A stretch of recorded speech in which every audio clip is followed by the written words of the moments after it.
28 years, 6 distinct different films, and 2 separate trilogies, and it all ends in a grand finale which is now in theaters.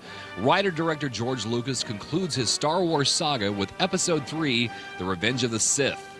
Hey, we all know the media hype going on right now. You can't get away from it. It's everywhere. So let's just cut through the haze and get down to the truth. Episode 3, good or bad? Well, I'm happy to report that Episode 3 is not only pretty good, it's pretty amazing. George Lucas revived his film franchise back in 1999 with Episode 1, and then followed it a couple years later with Episode 2, and now with Part 3. All films staging the transition of a sweet-natured boy named Skywalker to the most infamous evil villain in film history, Darth Vader, the Black Lord of the Sith.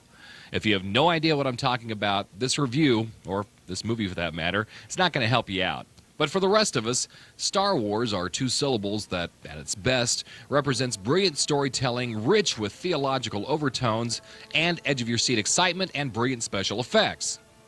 At its worst, it's badly written sci-fi garbage. But with Episode 3, Lucas gives us everything a fan could hope for. Action, depth of character, and storytelling, all at an operatic scale. I don't trust him. With all due respect, Master, is he not the chosen one? Is he not to destroy the Sith and bring balance to the Force? So the prophecy says.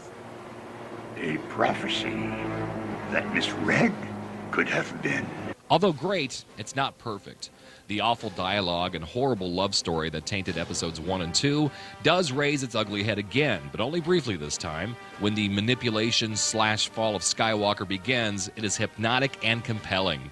All who gain power are afraid to lose it, even the Jedi.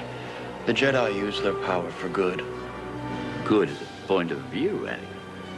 The Sith and the Jedi are similar in almost every way.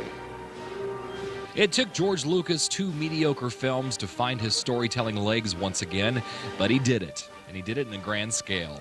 Believe the hype, Star Wars Episode 3 is not only the best of this trilogy, but it ranks just below Empire Strikes Back as one of the best films in the complete Star Wars canon. Revenge of the Sith is rated PG-13.